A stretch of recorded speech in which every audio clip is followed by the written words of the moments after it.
In today's idea today, I'm going to give a big congratulations to Apple for having the courage to finally get rid of that stupid headphone jack.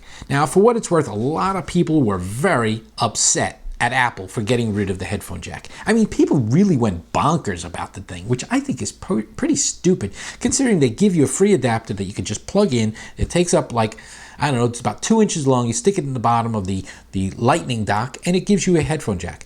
So why am I congratulating Apple and why are so many people upset? Well, I can't figure out why so many people are upset. I mean, for what it's worth, about a week or so ago, I needed to buy a new headset for my nephew.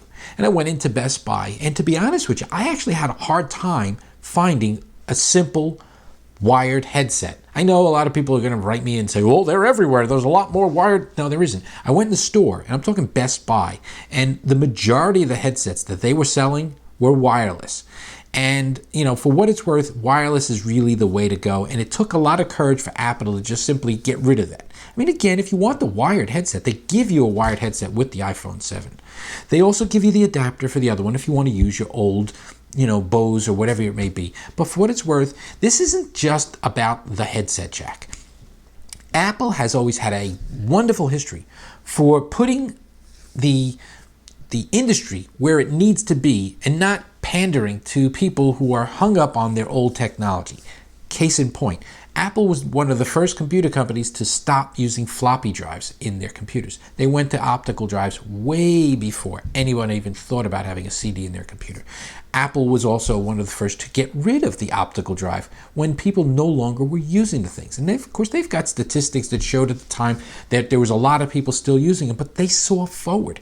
They know that with digital media, the way things are now, they got rid of iDVD, the program that makes DVDs, and they literally got rid of the DVD drive in almost every computer they make. You will not find, not almost, you go into the Apple store, you will not find one current Apple model with a DVD drive. And they've eliminated that as far back as 5 or 6 years ago, long before everyone else was doing that. And again, they've had a history of doing this again and again. When everybody had MP3 players with 1,000 little buttons and all sorts of menus and features to make playlists and all sorts of other stuff, they were the first to say, no, we're not going to do that. We're going to give you an iPod with a volume control that's built into a little spin wheel and all your navigations. They got rid of everything.